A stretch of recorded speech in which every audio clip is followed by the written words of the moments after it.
Shalom sahabat Lexio Divina yang dikasihi Tuhan Yesus Kristus. Dalam seri Sehatkah Lidah Anda, episode kali ini berjudul Tuhan atas lidah kita. Bacaan firman Tuhan dari Matius pasal yang ke-16, ayat yang ke-21 sampai dengan ayatnya yang ke-23. Di sini, Yesus sedang berjalan menuju Yerusalem dan kemudian dia memperkatakan rencananya kepada murid-muridnya. Anak manusia yaitu Yesus akan mengalami banyak penderitaan dari pihak tua-tua, imam-imam kepala, ahli-ahli Taurat, lalu dibunuh dan dibangkitkan pada hari ketiga.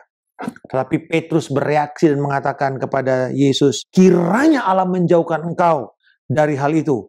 Hal itu sekali-kali takkan menimpa engkau. Lalu Yesus menghardik Petrus dan berkata, "Enyahlah iblis, engkau suatu batu sandungan bagiku, sebab engkau bukan memikirkan apa yang dipikirkan Allah, melainkan apa yang dipikirkan manusia." Kita belajar di sini, perkataan kita yang tidak sepakat, tidak selaras dengan perkataan Tuhan atau rencana atau firman Allah, maka kita sedang mengundang iblis masuk di dalam percakapan kita.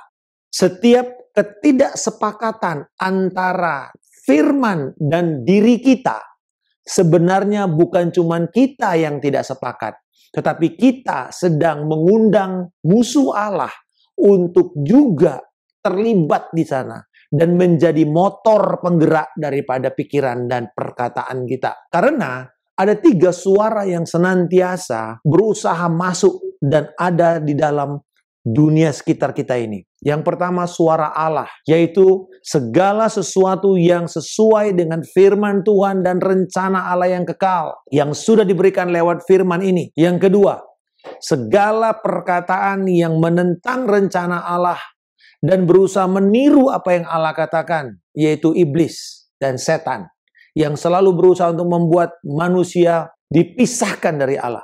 Yang ketiga, yaitu suara manusia. Suara daripada pikiran kita, daripada hati kita. Nah, kalau hati kita ini tidak dibersihkan dengan baik, tidak kita bawa setiap hari mendapatkan telinga seorang murid, lidah seorang murid, maka kita akan cenderung menjadi orang Kristen yang duniawi, kedagingan, carnal Christian. Kristen tetapi mencintai dunia.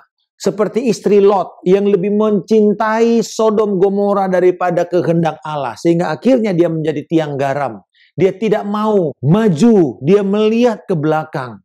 Suara ketiga ini adalah suara dari kita yang dididik, mungkin cara pendidikan kita, keluarga kita, orang tua kita, atau budaya kita yang tidak seturut dengan firman.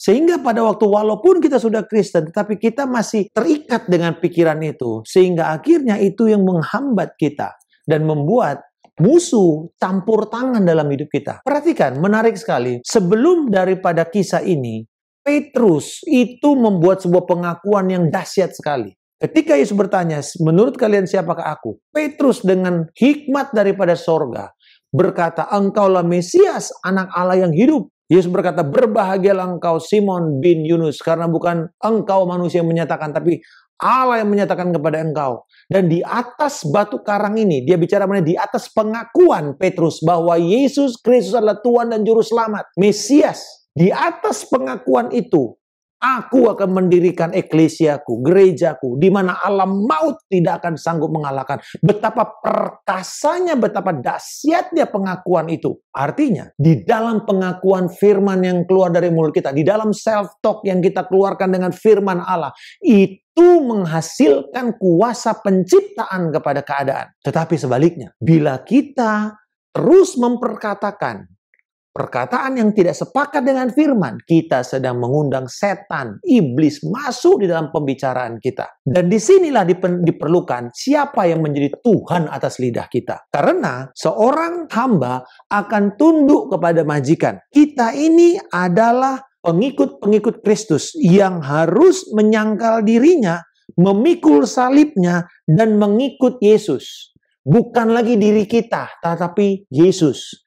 Bukan saya, tetapi Yesus. Saya mati, Yesus yang hidup. Itu ayat yang mengatakan orang yang mengikut Yesus harus menyangkal diri, harus memikul salib, dan kemudian mengikut Yesus. Mengikut Yesus membuat kita membayar harga seumur hidup kita. Receiving Christ cost you nothing, but following Christ cost you everything. Semua kita bayar, semua hidup kita waktu kita mengikut Yesus, termasuk apa? Bila pikiran kita ini tidak seturut dengan firman Allah, kita mesti tundukkan itu dan berkata, Tuhan, aku bertobat. Aku tidak mau menerima pikiran ini. Aku bertobat menahan dan memegang pikiran ini selama ini. Dan aku mau percaya kepada pikiran Kristus. Siapa Tuhan atas lidah Anda? Bila Kristus adalah Tuhan, marilah kita setiap hari setuju dan sepakat dan memperkatakan itu. Bukan cuma sekedar percaya. Kata pengakuan di Alkitab artinya saya setuju dengan apa yang dikatakan. Itu arti kata pengakuan.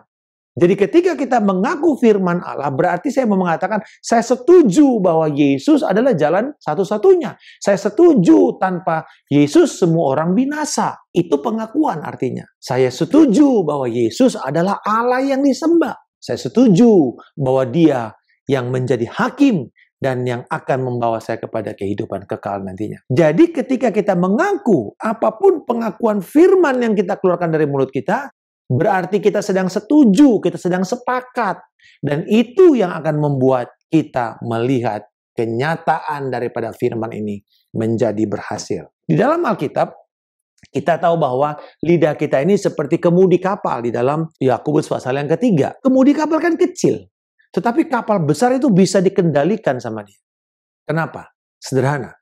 Waktu dia akan memutar untuk haluannya diarahkan ke beberapa tujuan itu, maka kemudian harus terus diputar, terus diputar, terus diputar.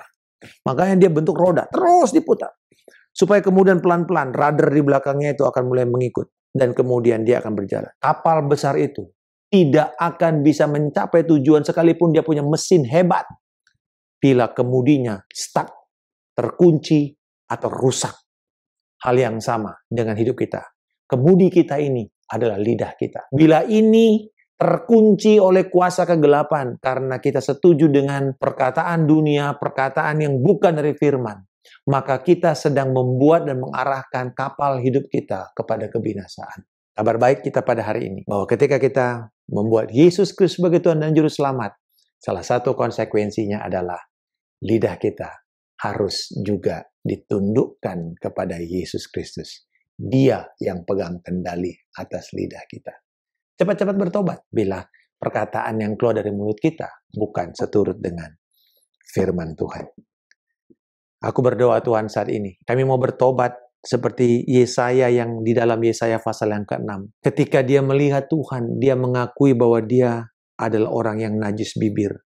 Tinggal di bangsa yang najis bibir. Dan ketika engkau menyucikan lidahnya, dia menjadi orang yang bersedia untuk dipakai, pergi, dan membawa kabar baik. Dan saya percaya kepada sahabat Lectio Divina, ketika kita mengizinkan Roh Allah dan firman-Nya menguduskan bibir mulut kita, setiap kali kita mulai memperkatakan firman yang suci ini, maka engkau akan melihat orang-orang akan dibawa kepada keselamatan dan kepada kehidupan yang kekal.